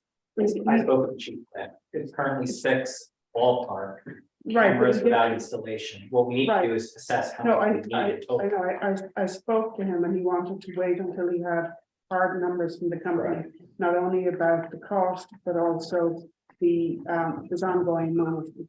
So my understanding of those cameras is that it's not like me having a camera on my property. There is actually also a monitoring piece to it. Correct. So it's not, if you have something on your property, that's an after the fact thing. Oh, we can see who broke into your house. These cameras have the possibility of actual looking at things in real time so that you can do something about crime before it happens. So that there is a little difference. I do think the businesses could put up things which would help in investigations after the fact. They're not sure that they would do very much to prevent something. And the banks, I mean, we had the robbery a few months ago, and I was amazed to hear that they don't have cameras. The banks don't have cameras, which they should. Our city banks, so, I think we should urge also the business owners and banks to put cameras until we. Yeah, no, I've been kind of like sitting, and I've been trying to like, just hear out everyone, because I didn't want to talk, and I expressed like my full empathy towards, the maker and towards all the members of the community who have been affected by these incidents. I just also want to like sort of put my name, put this out there on the record that I think that there's maybe a different way to be talking about like these latest incidents, and that, no one here is pro-crime, no one here is anti-victim. Everyone here wants to see safer streets. And I think that where we have to be careful right now is in moving forward into these next steps of taking very passionate issues and where we go from there. I was very proud to take part in Mayor Johnson's police advisory reconciliation committee that met over the course of 2020. We produced a 90-page report looking at the state of the Hudson Police Department and offered a number of recommendations, some of which we've begun to move forward. What I want to say is, and this was brought up by both Chief Moore in the last meeting and by Supervisor Cousins, is that, we're not talking about a massive crime rate here. We're talking about 10 to 20 kids who have been responsible for this latest spat of incidents. We know who these kids are, and we need to look at possibly other remedies to these situations. I commend Chief Moore for wanting to spearhead a community discussion that involves not just the police department, but members of the school board, members of the community, members of other nonprofits in our community to really address these kids. These kids need help and they need compassion, and we all need to have compassion with all the members in our community. Everyone wants to see these safer streets. That leads into my next point, which is that before we go straight into the conversation of there is crime on our streets, so we need to move into more cameras, more policing, more funding. There's so many conversations that need to be had before, that many of which were had over the course of 2020 in this Police Advisory and Reconciliation Committee. I really urge people to go back and read that report. There is no evidence that more cameras means less crime. There is no evidence use of force and police officers did not go down by wearing body cameras. There is no rise in the rate of crime. We are seeing these horrid incidents of crime on the street, and they gather our attention, they gather our emotions, and no one is going to deny that. Those are real things, and my empathy is fully with you. We sit in on these police meetings with Chief Moore every month. We see there are no rise in use of force, there's no rise in overdoses, there's no rise, there was a slight rise in overdoses, but on the whole, we are seeing a flat line in crime.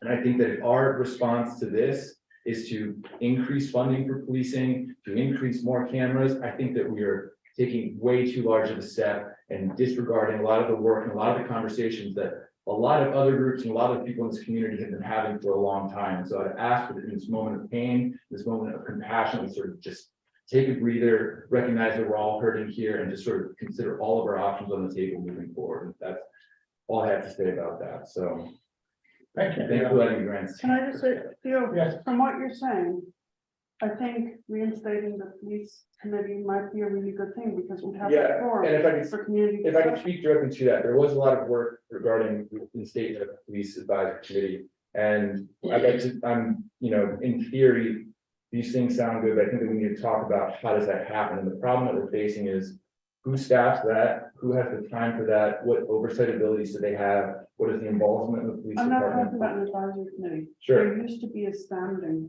Yeah, monthly, just like the legal. committee. yeah, what I'm saying is that the Subcommittee. mission statement of how that police committee functions is itself something that I think needs to be established, and that, like, the reinstatement of just a police committee where people come, if it's a forum for people to bring, like, complaints or something, that's one type of committee. Right. There's a lot of other people who'd like to see a forum for people who have, maybe complaints about the police department, which, by the way, right now requires you to submit an in-person complaint at the police department. Right. So the full breadth of the Right. opinions on these police departments aren't necessarily being voiced because you aren't necessarily going to walk into the police department and submit a complaint form about the person that you're complaining about. Right. So when we're talking about these forums, we're talking about these spaces for communication, we need to talk about what are our assumptions and who is feeling welcome there. And we need to make sure that in our mission statement towards these things, we're making sure there's welcome to all members of our community and not just to people who are filing complaints of criminal action. So I'm saying that it's a much broader thing. It's actually a much more in-depth question than just reinstating a monthly meeting, because we all have limited time here. And, it's hard with so many committees, there's so much to do. And, to really it's why I really commend Chief Moore on wanting to initiate this interdepartmental, rotation on this exactly. So, I'm all for it, but it's just not like a finger snap thing. There's a lot of questions to be had. And Margaret, what I'd like to explain, is, first of all, we consolidated committees partly because of the pandemic, but also because very few people showed up to these individual committees spaced out over a week or weeks. And really what we do at the informal with the chief is almost identical to what would happen in the police committee. So I'm not saying, it's still under advisement, I'm not discounting at this point, I just thought, to familiarize you with why it changed and the reasoning behind it. Other comments by council members first, then we'll open it to the public. Hold on, Amber had a hand. Go ahead.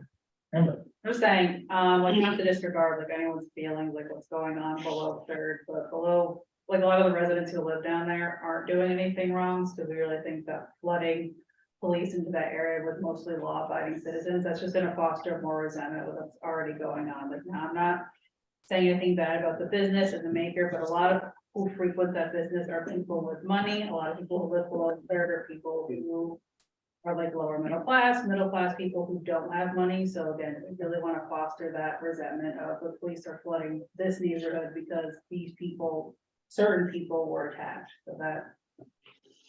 Thank you. Go on. I wanted to ask, what's the status of our email system? Of our what? Email, email. Well, I think we're still on this topic, okay. Oh, that's right, you weren't here at the beginning. Tomorrow, we're gonna get you your information about how to learn that. Thank you. More about this from the council? No, I just have one more thing. Okay, In your generalization of Vicky and I saying that we're not being civic, I thought that you made a point in the past to say we shouldn't be criticized on our decisions. And by you saying that, no, Vicky, no, let me finish. Now, don't say no. You just said that we are not civic. I live and breathe this. Yeah, go ahead. Okay, I agreed with the sidewalk law. But I never agreed with where it was with charging someone without, I just don't. And it affects Vicky and I's constituents. And with the emails being down, with everything being down in full transparency, for us to go through with this, that's not democracy. That's not looking at our constituents saying, we care of your opinion. And I think that to just put that on the record by saying that to Vicky and I is totally inappropriate. There's many things that you say that I don't agree with, and I hold my tongue because of my opinion. But to say that to Vicky and I, as representative of the Fifth Ward, saying that that's a bully tactic, Tom. Who you, Trump? That's a bully tactic. That's wrong. And I think you owe Vicky and I apology. Because it's wrong. I'm not sure I do. But, Okay, now that's fine. And you want to be a bully, because let me tell you something. No, I don't. Fifth Ward votes for you too, I want to be fully Dominic. okay? But I'd Fifth like Ward to- votes for you. But you know, sometimes you have to look at the bigger picture, and I just don't think that's what Fifth Ward in general seems to be doing at this point. And it's very short-sighted. I was just trying to say it's very short-sighted, because if we don't come up with a plan, you will be paying more money. Much more money when we go to bond this, and it'll be for many years. And again, that's why it's more important we get this right. So I agree. First of all, I'd like us to all agree to disagree, and we all be civil on this, and I feel we have been civil. I definitely think sidewalks are used from everyone, and there should be a fee from everyone, really. But there should be a scale, which I was, trying to explain. But anyhow, I feel that, we just have to represent our people that are complaining. And the truth is, the last 3 weeks, we haven't had any emails, so we haven't been able to be in contact with them. And that's unfair. Okay, I do sit corrected. I'm sorry, Vicky, Dominic. I shouldn't have challenged your civic responsibility, your civic attitude, whatever you'd like to call it, your civic pride. But I was just Thank you. vastly disappointed. It's just different opinions, but I think we'll reach a conclusion within the end of the year. Okay, moving on now. Anyone else in the council, or can I turn to the public? Public, yes, Mr. Damon.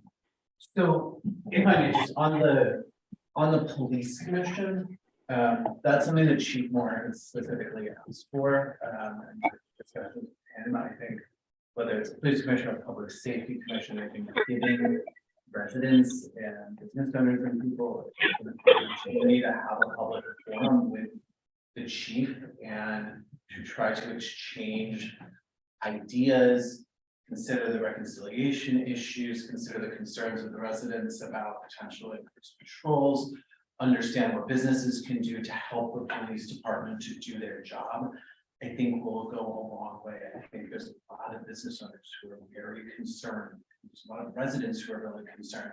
And to be honest, asking someone to come and sit here for 95 minutes before it gets around to the public safety issue, I think, and I know that this is not the forum for that, but I think that having a direct, specifically focused meeting where there's attention paid on that could go a long way. I also just wanted to comment on what Amber, you said. I hear your concern about police flooding certain neighborhoods. Here's how I understand it. On Friday and Saturday night, the police department frequently has two people there. They've got one person on the phone and one person out on patrol.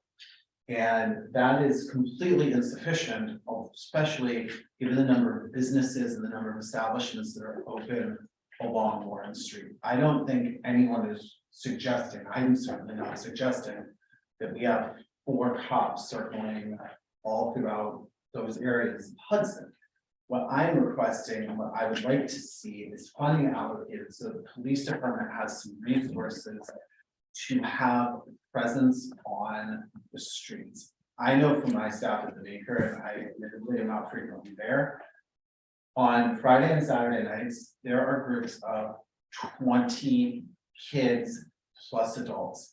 There are vehicles that are parked there that are clearly doing drug deals. There are people leaving Lawrence Park, going to the vehicles, getting in the vehicles, going back. There are kids outside breaking bottles. We've had multiple hotel guests check out.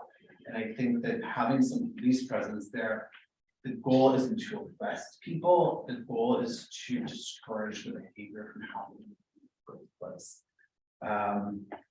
I would also just mention on the cameras, I understand the concerns.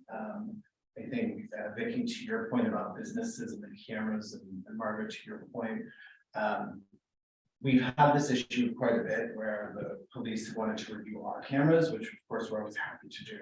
But our systems are definitely not law enforcement systems. We have information that's overridden. When they need to review our cameras, they need to sit with my colleague for 5, 6, 7 hours in order to try to get the information.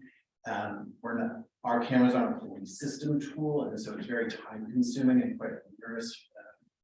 Not really the tool. Of course, I think businesses should do this, but I think that that's a complement, not necessarily an alternative to having some cameras. And I think my last point on the cameras is I understand it, and please correct me if I'm wrong. The goal is to get some cameras which would not necessarily be permanently affixed in one location, but I believe that they are somewhat mobile cameras that can identify that at the moment there are issues and pockets of crime on North 3rd and Warren Street, and there could be some cameras put there, which then could perhaps be relocated to a different area, and there's a need for them in a different area. And if I just clarify my comment on the camera, I think that the cameras in particular, it's. When I hear cameras, my thought is well, what cameras, what are their policies, what are their useful, what are all the legal precedents for this cameras that need to be considered when we say just cameras, there's an assumption that we're just gonna film people. And what I'm saying is all these other steps that we need to review beforehand, because manufacturer to manufacturer, there's different policies for retention, evidentiary retention. There's, are these, are you talking about Nest cameras that have public sharing agreements with police departments? There's just different types of cameras and different types of policies that we're talking about. When we say cameras, my question is what type of cameras, what are the agreements, who are the contractors, where's that contract coming from? So I hear everyone's, concerns about safety. I'm not even necessarily opposed to the idea of some cameras, but how they get implemented is everything. I mean, public police cameras, or do you mean private cameras, like business? Well, so both. So for Nest agreement, the default option when you buy a Nest camera is to share with police departments. You have to voluntarily turn that off. That's a decision. So that's, am I wrong with that? It's Ring, not Nest. Ring, not Ring. Yeah, Ring, not Nest. I don't. Thank you. So what I'm saying is that even speaking about public and private cameras is a little bit. It's so blurred as to be, there's a lot of overlap there. So I think that, yes, I'm talking about both. And I think that the policies for ingesting and how we deal with both needs to be discussed. And if I have yet to see Chief Moore's policy, his the contract for these cameras, and I would love to see it. And again, I'm not even opposed to it in principle, but I would love to see what the plan is for implementing them, how long, what the evidence retention policies are, all of these things. That's where the meat of the conversation, right? Which I'm sure would happen. Yeah, I mean, I don't know. Yeah, I wanted to cover. Yeah. I think I might just make one more point, which is perhaps overstepping here, but, Theo, you mentioned that like everyone's hurting right now, which I think my goal is very much to look forwards and not backwards about how we can avoid something happening. People will really be hurting when that kid gets a bullet to his face. And the problem that that's going to cause not only is to that individual, that family in that horrible situation, but businesses will close. We employ 90 people. When Hudson is deemed unsafe, 90 people will lose their jobs. When Hudson is deemed unsafe and the retailers over there employ 10 people there, 6 people there, 20 people there, as each one closes, you're gonna see unemployment hit. You're gonna see, I know we employ a lot of people who are middle class, who are lower middle class, who are very, who are Hudson born, Hudson bred, very much part of the community here. And my nightmare scenario is that people lose their jobs and it creates a self-fulfilling cycle, and people lose their jobs and then they're on the streets. And then what happens, I think, that's the worst situation, I think, for Hudson to take steps backwards. And I want to make sure we avoid that. And these are some stuff that we can do to try to avoid that. Right. Yeah, there's a couple of things. I'd actually love to see the breakdown of your numbers there, because on my Sunday train trip back down to the city, there were a couple of wait staff that were going back to their primary residences in Brooklyn. So I also understand that there's a bit of contingency of who you employ that. I would be curious to know who that is, because I don't think. This is the conversation I overheard. I didn't get their names, but can I finish, please, so I'll let you go uninterrupted. So look, we agree with you on the validity of this. I have a question for Theo. What actually came out of that 90-page booklet that was produced? Has anything been enacted? Yeah, no, that's a very good question. I would say that, yeah, I mean, I would, so our use of force policy has been updated to reflect a lot of recommendations, our body camera Review process. has been, some of it has the recommendations of the. I can answer that as well if you want. Yeah, come on, I can come back to you. Yeah, so the entire force is footed with body cameras. That was one of the recommendations. The police were just trained last weekend in safeguarding children during arrest. The police will be scheduled to do crisis interventions training, so that will be our entire force. And also we're in the process of trying to hire 2 new officers to fill the void of officers that have left, but it's taken us 2 years and I believe we just got 1 hire during that. So there are a number of items that have been enacted since that report. I would say about 60%. We'll have 2 more to fill next year as well. And the charter Yeah. calls for 26 in total. Yes. Right, 26. Yeah, and I would say that we have a number of. So here's something I'd be curious to actually like find the intersection of, right? Sure. So as somebody who has been here for his life in that aspect, community policing was actually more largely embraced. I mean, when my father was walking the streets, it was community policing. You knew the officer who was assigned to your ward. That builds the trust within the community. Things weren't done by arrest. Things were taken back to parents, right? Things were a knock on the door. Things were, look, this could have gotten into a worse place. So I don't disagree with you with the walking the streets. However, and this is no disrespect to Chief Moore, but community policing is not what this department looks at, right? So I think that if anything does get born out of this again, it is, and there are, one of the lieutenants, in fact, is very active on this. I would encourage that you talk to Lieutenant Franklin Cox of how are you building better relations back through bringing that methodology of street beat cop back to be that person that's known within the neighborhood. Because it's not just having somebody stand on the corner and respectfully, but protect the rich people that can afford the $1,000 rooms a night at the Maker. It's somebody who's actually going throughout the 1st and 4th ward back and forth that actually understands everybody within the economic circle that's down there too. The cameras, I will say, are actually a great idea. No, they are not mobile and they will serve multiple uses beyond just security. There are elements on the truck route that we know that we've discussed that actually they need to be able to pick up license plates, whether or not that we're gonna see a way station potentially go in on 9G or not. So there are multiple things that would actually keep them fixed within the city. To Margaret's point, it's about actually figuring out what those locations are. So if I could just, just one thing. I hear your point about our clientele paying $1,000 a night.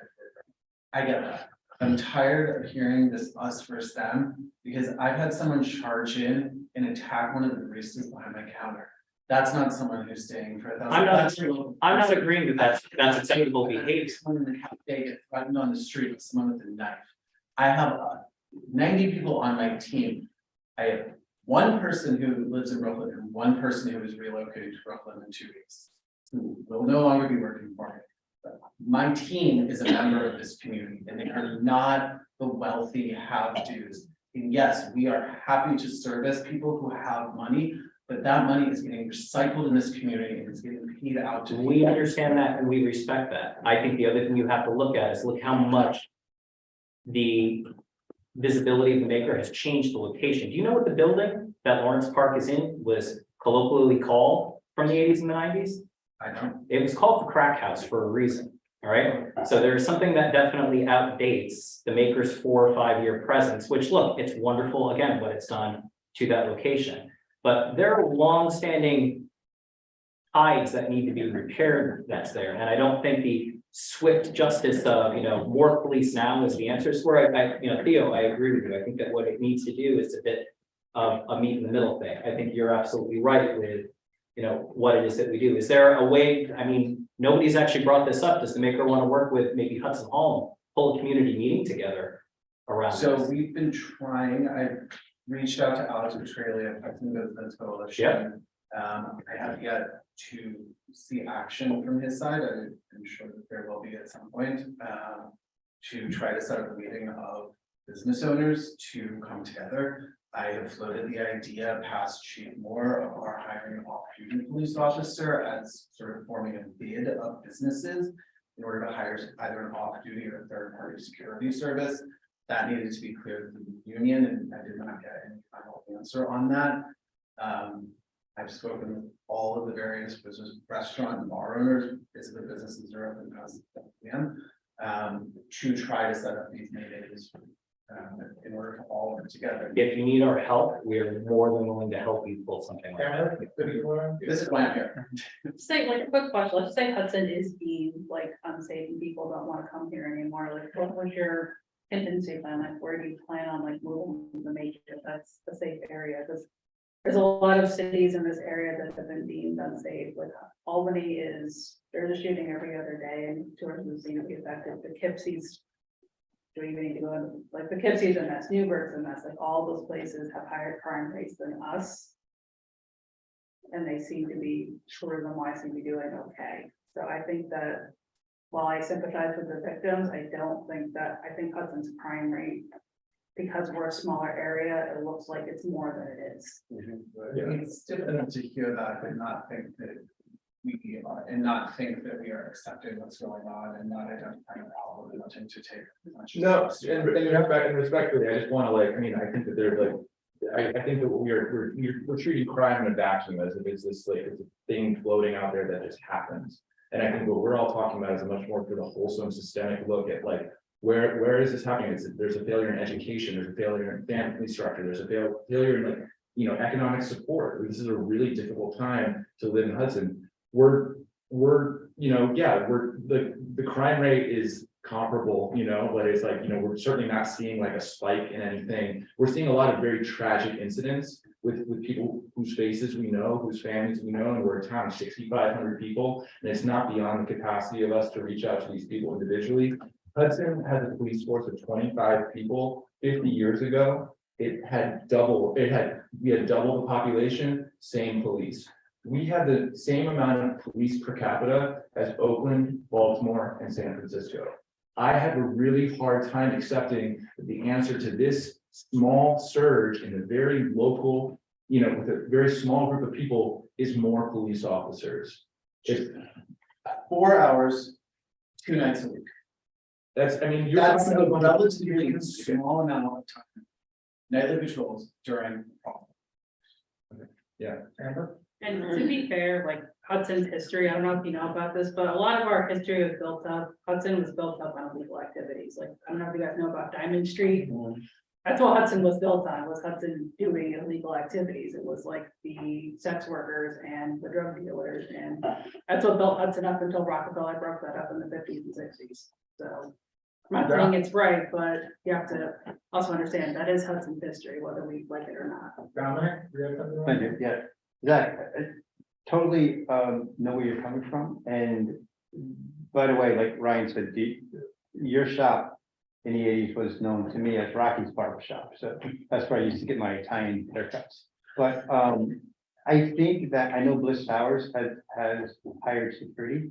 I think that it would be a benefit to you to have someone observing and reporting during crucial hours, for you, at least in the interim, to find, security. You could, if the police department can't do it, you can reach out to the sheriff's department, you can reach out to other agencies to say, listen, we have this, a job, and will you be willing to come in and work off hours? Because I think that right there would help you, at least right now, for the observe and report component of what's going on, where they can report to the police, where they can have something immediately on your side of it, as these other things fall into place. And once it's recognized that you have security, you might see some of these things move away,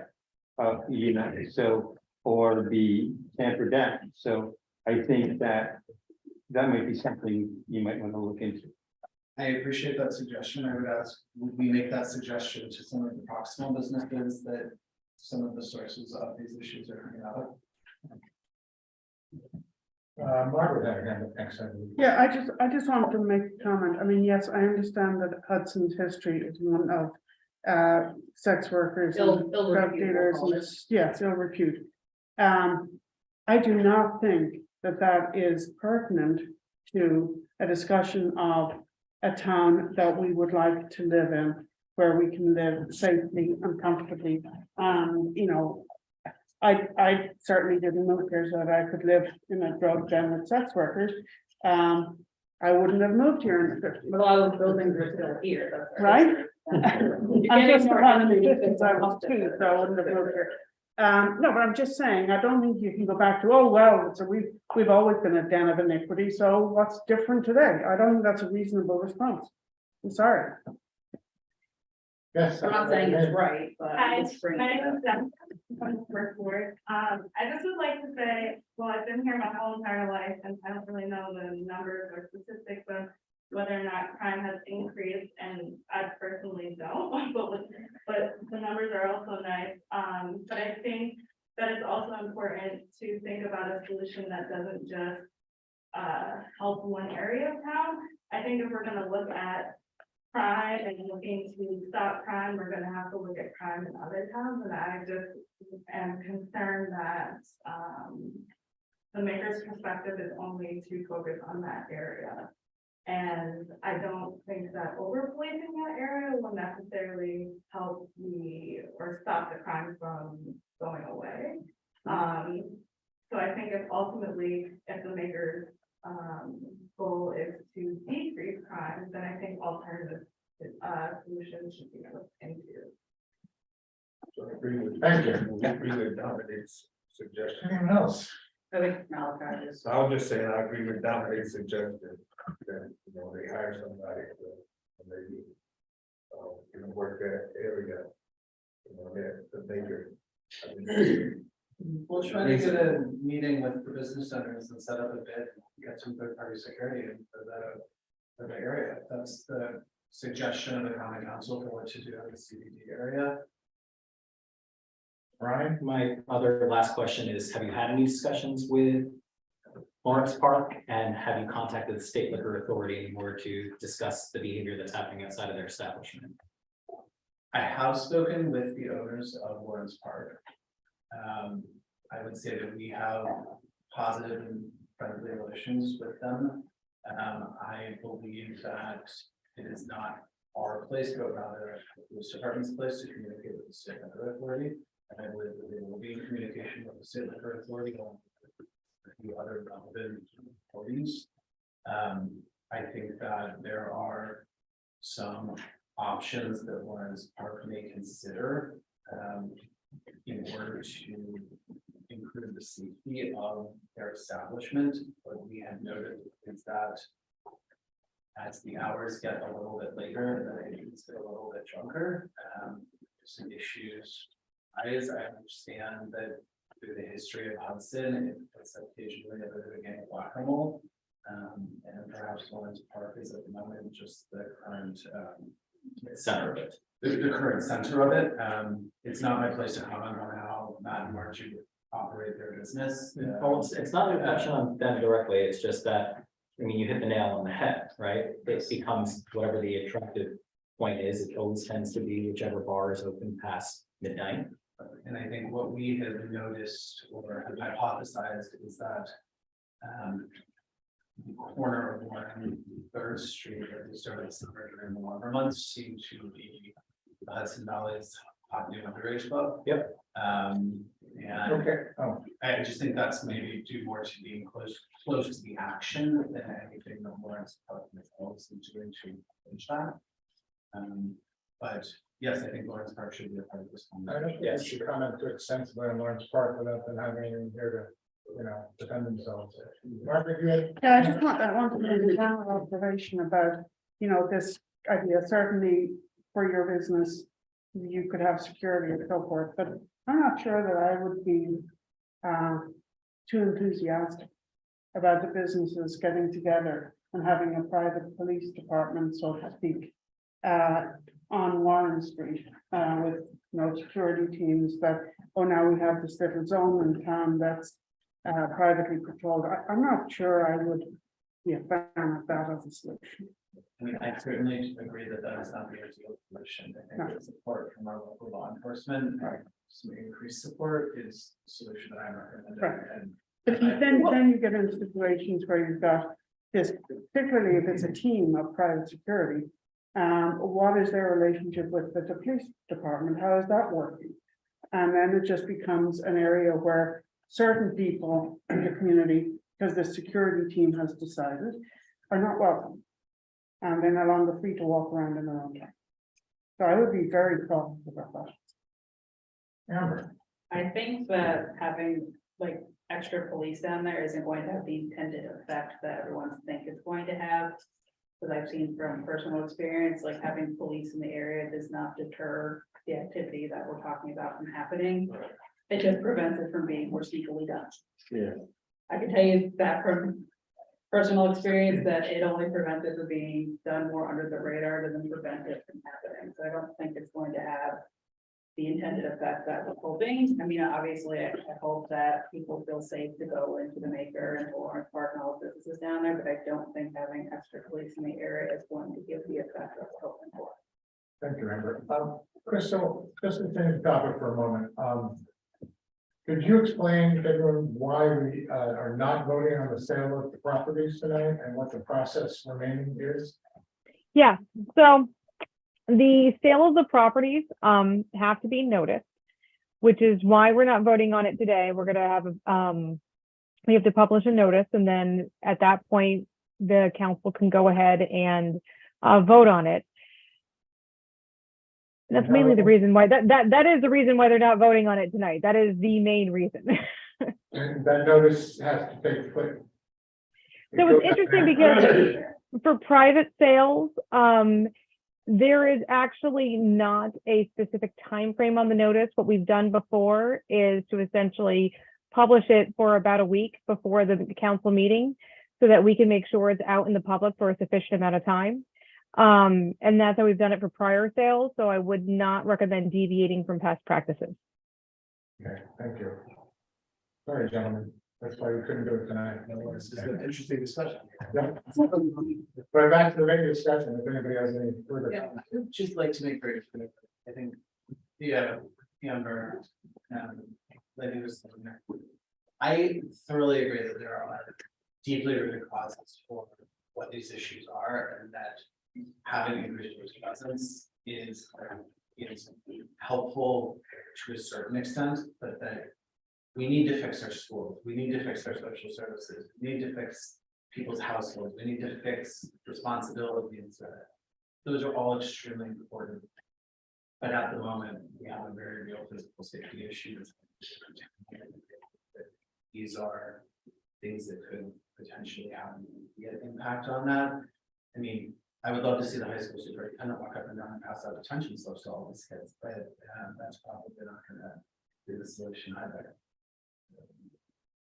I'm really scared, frankly, that one of the people that are coming, or one of my guests at one of my colleagues, or myself, or one of you guys is gonna be the target of a stray bullet. And we've got drunken people firing guns 2 weeks in a row. Tough to say that that's not really alarming. We've got people getting jumped walking down the street. There's a lot of issues. You've got guys running into illegal and stealing stuff just about daylight and walking out. These are things that some increased surveillance, deterrence, such as cameras, such as police patrol, might help to contain. Okay. I think there's been a lot of suggestions here. I hope, results in something. May I ask, what are the next steps, or where do things go from here? I think some of it's been suggested that you have to make some of the things happen, but also, what the council can do is depend on the various older members. I think I personally am waiting to hear like more, and like I would love to, that we were talking in the last meeting about that departmental meeting and sort of like this talking about next steps from a not just the police perspective. I think I'm happy to follow up with Chief more about that. I should mention that our last meeting, when during the police section of the meeting, the chief proposed a new committee. What do you call it exactly? A task force? Well, just like just a meeting. Yeah. Just like people sitting around the table and talking, and I think it's also important that it's not necessarily like led by the police. I think that this is really a citywide issue. And, I think that like getting the school super, just getting more people involved. So I would love to see that as a next step. And so who organizes or schedules that? Is that? It could be any one of us. Yeah. Any one of y'all? Or the mayor, yeah. Okay. May I ask, would someone like Tuesday has ever had an individual responsible, would she schedule that? Perhaps it could happen. Not for everyone's off to the. Not for organizing that, but since we'll have our emails tomorrow, we'll hold you to that. Yeah, we can start working. I will send you a note because I actually have a couple of other side ideas we can offline about that. Could move some things forward before the end of the year, at least, and get people on the same page. That would be great. We'll come back with something. Okay. I really appreciate your time. I know that everyone's goals and objectives here are the same. Just perhaps how we get to them. We'll come together and figure out how to get there. Great. And anybody else in the public online? I don't see any hands up. Excuse me. And with that. Motion to adjourn, second? Go on. All those in favor, please signify by saying aye. Aye. Opposed? All right.